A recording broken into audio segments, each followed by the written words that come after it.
Who would like some controversial advice? It only takes one stunt to make your brand iconic. So he's in the shower, and I realize there's a Nordstrom buyer list in his bag. Welcome back, dolls. After how the first video did, I figured I had to make a part 2. I didn't think I'd find anything new, but there's still a lot to learn here, apparently. There's something pretty significant I picked up on in this one, and I think this episode gets a little more controversial as it goes. As always, every original creator is linked below in a convenient way. Let's get into it. I get asked all the time, how do I get invited to this event? I want to go here. I want to meet this person. How do I do this? Advice to stop waiting for the invite, be the invite. Leverage whatever capital, whatever social capital, whatever you have at your disposal to up-level your life. When I first started working at Google, I was only 3 years out of college, but I knew I wanted to have mentors who were much more successful, much more senior, who were executives and entrepreneurs. The reality is, if I emailed them and was like, hey, do you want to meet? Do you want to grab coffee? They were going to ignore me. I wasn't senior enough. They had no idea who I was. So I knew I wanted to meet these people, but I knew I didn't have enough social capital for them to be interested in me. So I cobbled together what I had and I said, I'm hosting a founder's breakfast. I put together a little flyer invitation and I invited senior executives and tech leaders to come and talk at Google. Keep in mind, these people probably wouldn't be invested in me if I just cold emailed them or waited for an opportunity to meet them at a conference or at a fair and then stood in line. It was never gonna work. I did not wait for the opportunity. I did not wait for the invite. I created the invite. So like I always say, leverage what you currently have to create maximum optionality for yourself. There is something that you have of value, you need to figure it out and exploit it. She flipped the dynamic. The executives and founders she wanted access to were looking for a room like this too. So instead of asking for a way in, she built the room and put them in inquiry of her. That's the real definition of using what you have. And it isn't only about beauty or getting things out of men. Proximity to a company, a title, whatever it is. Doesn't need to be Google.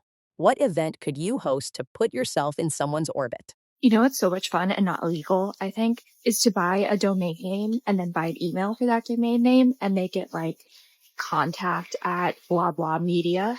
So you've essentially like started your own media company. It's not very successful. It's just you, but you did. And then from that email a whole bunch of designers at Paris Fashion Week and say that you want to attend as blah, blah media. And then you get invited to a whole bunch of shows at Paris Fashion Week. And then you use that time to make connections and build your own brand. And so now you, as yourself, are attending Paris Fashion Week as a nobody. Because that's what I'm doing the week. Same theme as the Google breakfast, just a cheaper resource. She made herself wanted. A domain and an email were all it took. Because like we said in episode 1, people respond to optics first. The illusion of authority reads before anything else does. And there's a second layer running under both of these clips. The fashion houses want press in the room as much as she wants access to it. Both sides are getting something they already wanted. Who would like some controversial advice? It only takes one stunt to make your brand iconic. Come here, because the thing that nobody else is going to tell you is that the stunt doesn't actually have to be real, it just has to feel real. Let me explain. When Frank Sinatra was nobody, his publicist auditioned girls to scream at his performances. And what happened next? The crowd started screaming with them. 1, nobody wants to be the first to do something. And 2, everyone wants to be part of something that everyone already loves. Red Bull didn't become the drink of champions because it tastes good. They put their empty cans in high traffic areas like nightclubs, college campuses, bars. Again, empty cans are telling people everyone else is already drinking this. And probably my favorite example is Jo Malone. She got this better than anyone because she was opening a concession inside Bergdorf Goodman with a big fat zero marketing budget. So she calls up 50 people and she makes them an offer. Will you carry my empty branded shopping bags in fashionable districts whenever you leave the house? Her husband even asked her, the bags are empty, what's the point? And she replied saying, well, nobody else knows that. So here's the main point. Perception is not reality. Perception creates reality. If you control the narrative, you control perception. And if you control perception, you control everything. The ongoing theme in this video is taking matters into your own hands. And this might be the clearest version of it yet. None of them proved the product was good. They proved it was already chosen. That's not confidence. It's scarcity in reverse.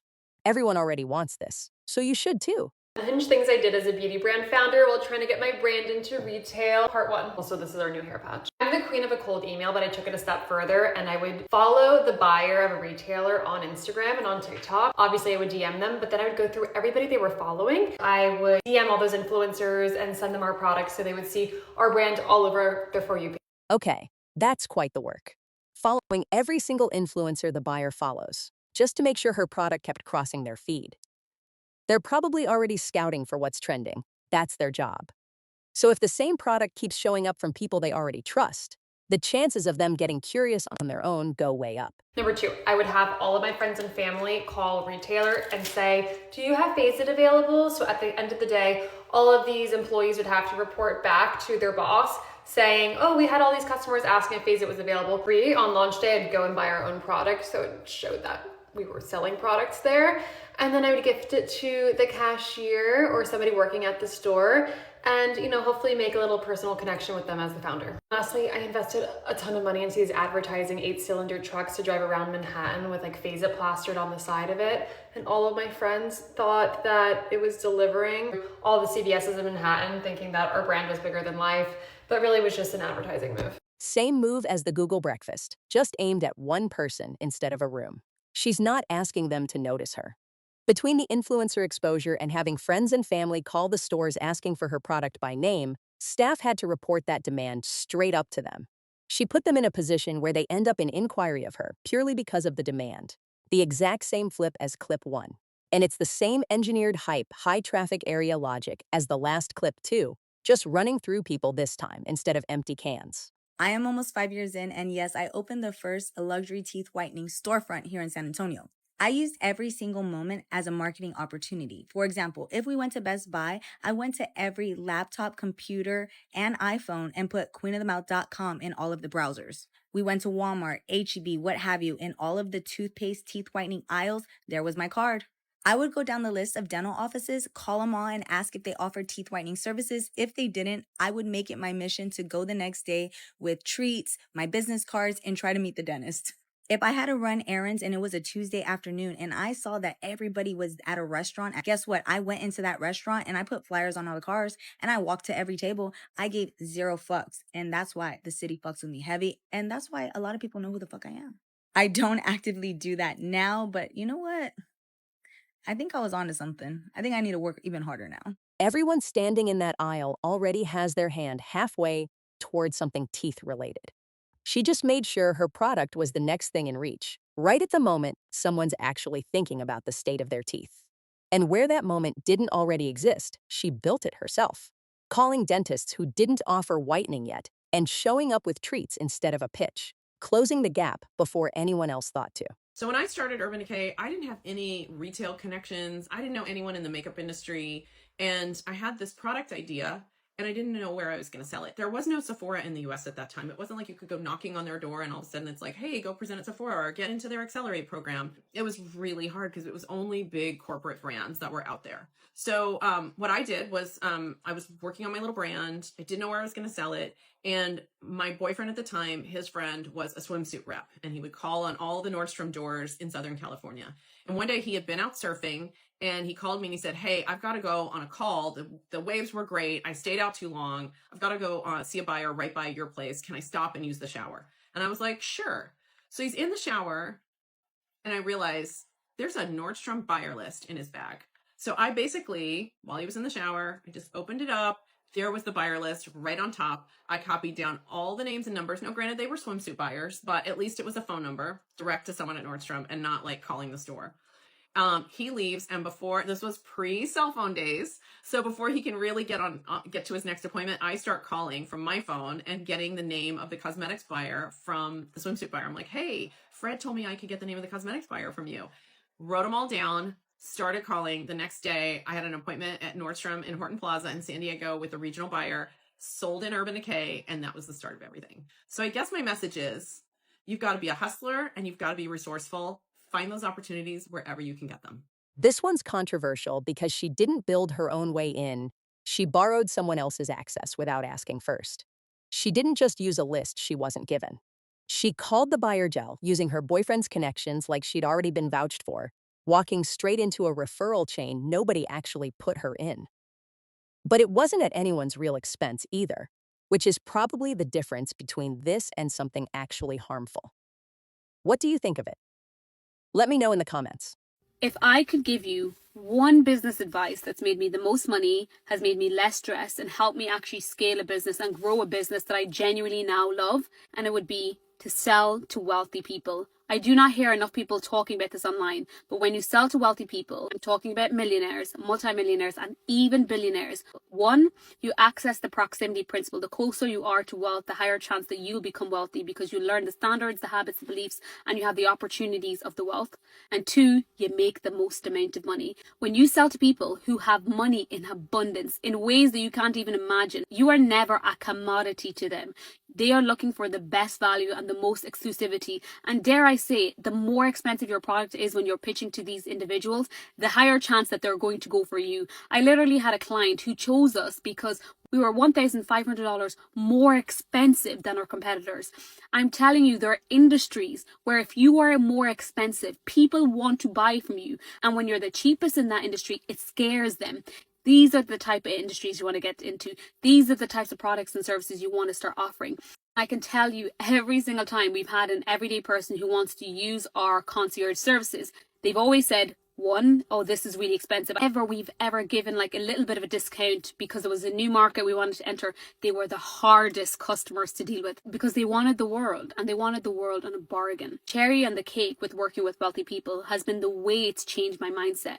When I think of $1 million, I now look at that as small money, because when you spend time with people who are literally billionaires and you see how much money is actually out there, you stop thinking small. Your brain starts becoming programmed too big. It starts viewing things like multi-millions as something that's achievable within yourself and also within your business. So what I would say to every single one of you, please find an offering in your product or service that you can call concierge and truly deliver concierge value, because this is what wealthy people are going to go for. They're not looking for the one that says buy one, get one free. They were looking for the one that's super exclusive and highly customizable. That means naturally wealthy people are going to come to you. One of my businesses operates in Nigeria, and it shocks people when I tell them we can sell services, one-time services, for 2.3 million naira. Yes, the same prices we would charge in the US and we charge in the UK. Why? Because we serve the wealthy. This one's going to sound controversial to some people because we're taught that businesses are supposed to be passion projects first. For the greater good, all of that. But you need to sell in order to make money. Strategy first. The price tag itself is doing more work than people give it credit for. It signals exclusivity. It signals quality. Pricing low doesn't automatically favor you. And because of how she prices, she doesn't have to accommodate difficult customers. The price is the price. It filters who she even has to deal with. Men pitch around profitability. Women pitch around purpose. Investors invest in profitable companies. And so when you lead with this idea of meaningful purpose, impact, that's all great. Once you have a profitable company that can stand those things up, but it can't come before. It can't be the opening page. And so in a way, we have to say to ourselves, there are some horrendous things that are happening in our culture which mean that women only get 3% of venture capital.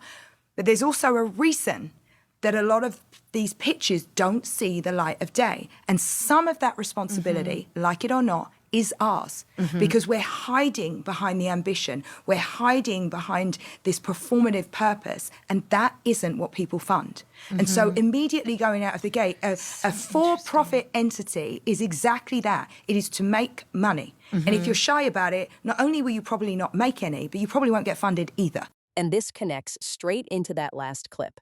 It doesn't even have to be performative, but women especially get socialized to need a purpose behind everything, to frame it as being for the greater good before it's allowed to just be about money.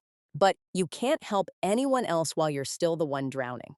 There's an expectation that the moment you start earning, you give back significantly and generously, when the more sustainable move is building your own footing first. Leading with purpose also makes it harder to charge what you're worth, because being for the community pressures you into being more accommodating, more inclusive, cheaper. The sustainable order is selling high ticket first and letting the purpose part come once the business can actually carry it. 99% of the things I achieved, I did by breaking the rules. I just turned 29 today. I'm a millionaire. I live in my dream house, and I probably could buy whatever I want at this point. The thing is, life isn't fair, so you don't play fair. I'm gonna tell you the story of all the 3 rules I broke to get here. This might get me canceled on my literal birthday, but if it even helps one person, it's worth it. In college, I was completely broke. You weren't allowed to get a scholarship twice to the same career conference that got you a job. But I could not afford to go there. So I just raised money for my own scholarship and gave myself one of the seats. And that's how I landed my first role in Bitcoin. big tech. Speaking of which, the job I got was not just any job. It was $300,000 straight out of college, and I was the only product manager hired at that company as a new grad. At this career conference, I basically emailed the recruiter and said, hey, it was so great to meet you. You mentioned you were going to put me through to the first round interview. She obviously didn't want to make it seem like she forgot about me, and she talked to like 1,000 people that day, and a million more were emailing her, so she just went with my story. But that wasn't exactly what she said to me. But yeah, they skipped me straight to the final interview, and that's how I got the job. She emailed like it had already been promised. And the recruiter, buried under 1,000 other emails that day, wasn't about to admit she'd forgotten. Same move as Urban Decay, acting like you're already on the inside of an agreement nobody actually made. Easiest way financially alter the rest of my life, and obviously I was qualified for it. It was just ridiculously hard to stand out at that point. And then a few years in, I was really emotionally burnt out and I wanted to quit, so I asked my manager for 3 months of PTO. I figured you miss 100% of the shots you don't take, and I was gonna quit anyways. She said yes, and then after 3 months, I just put my 2 weeks in. I'd only got a 3-month head start building my business, but I got 6 months of financial runway. That severely reduced the financial pressure of the early days when you're not making an income, and is probably the reason I'm even standing here today. You know, I didn't burn any bridges doing this. I still text my manager and a bunch of people on my team. They ask me for advice all the time. They're one of like 10,000 people at the company, and that money isn't even their money. Like, they don't care, but it completely changed my life. Putting your own interest first seems to work whether it's selling to rich people or pitching for profit before purpose. Do you see the theme? Line it up and it's really only a handful of moves. Every one of them created something: a collaboration, an illusion of authority, a room, a domain, a demand chain, a runway. They took matters into their own hands and built whatever got them into the room. Proximity to power, even the borrowed kind. The illusion of already being on the inside of something nobody actually gave them. None of them waited to be picked. They didn't chase attention. They engineered it. What do you think of the ethics of these clips? And which of these would you actually try?